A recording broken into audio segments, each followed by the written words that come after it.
جب شیطان لعین ابلیس کو راندہ درگاہ کیا گیا تو اس نے قسم کھائی اور وعدہ کیا لَأَحْتَنِكَنَّ کہ میں ضرور ذریت آدم کو نکیل ڈال دوں گا۔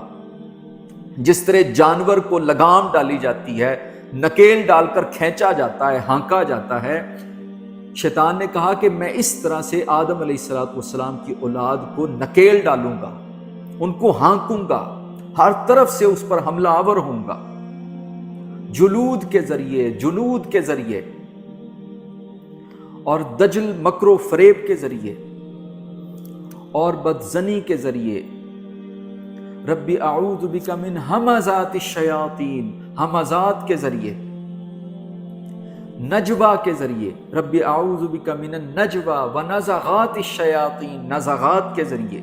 یہ اس کے کئی طریقے ہیں واردات کے۔